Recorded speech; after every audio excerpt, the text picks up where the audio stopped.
Kenya has updated their nationally determined climate contributions that were submitted to the United Nations Framework Convention for Climate Change in December of 2020, and we commit to continue to reduce our emissions by 32% by the year 2030, against the business as usual scenario.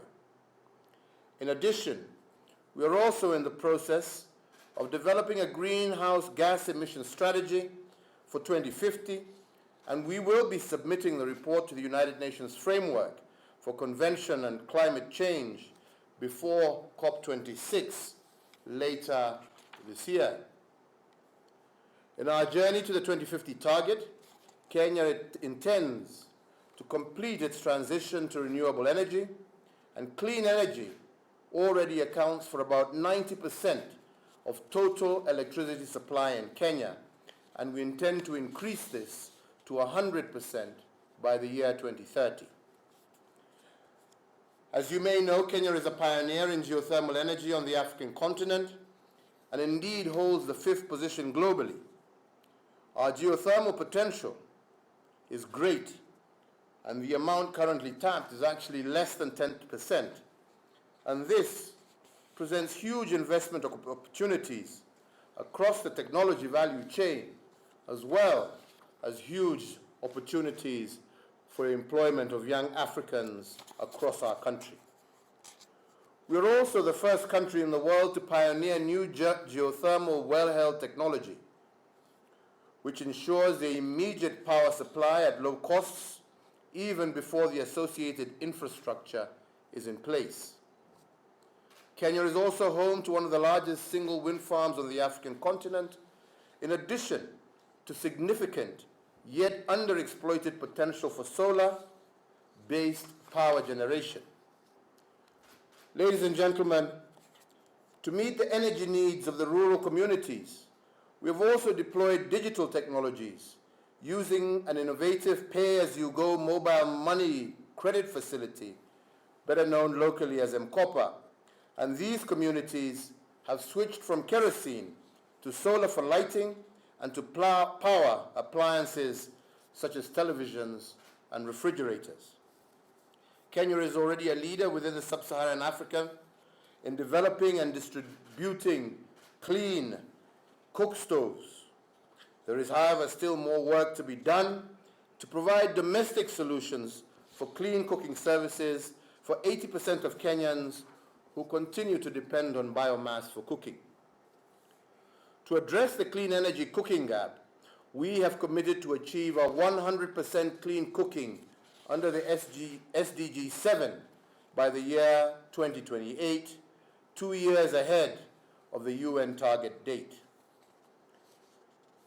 To promote innovation, our institutions of higher learning and research have established climate technology incubation centers, and we are also working closely with business leaders as well as the academia to develop appropriate, sustainable waste management and circular economy innovations. By also taking this opportunity to raise a concern regarding financing. Most developing countries are struggling to finance climate mitigation and adaptation actions.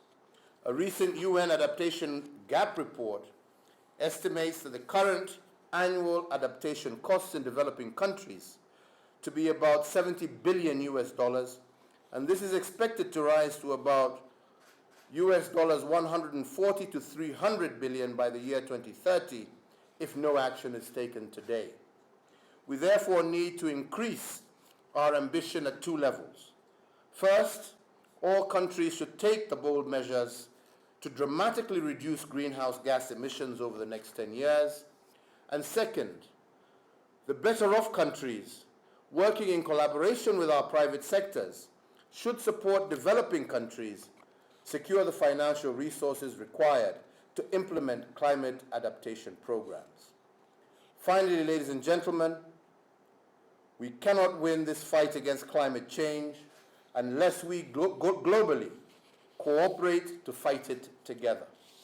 Let us therefore all commit to redouble our efforts now and not wait for future tipping points. Let us all act in concert to protect our shared destiny, and let us In the spirit that the United States has shown in rejoining the Paris Climate Agreement, all aim to bequeath our children a better future.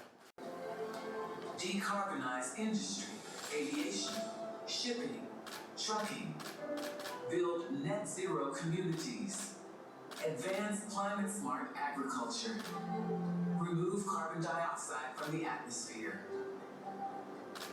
and make us resilient. A better world is possible. It starts by investing in tomorrow's technologies today.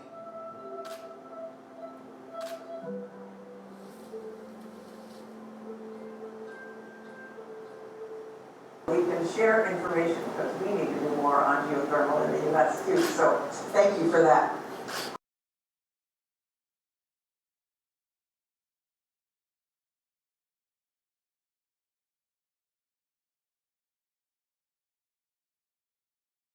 Policies.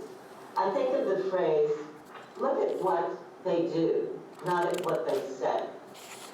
And I'm startled to realize that I am at this convening today because President Biden to serve as co-chair of the historic and new White House Environmental Justice Advisory Council. You know, last night I met with my fellow council members.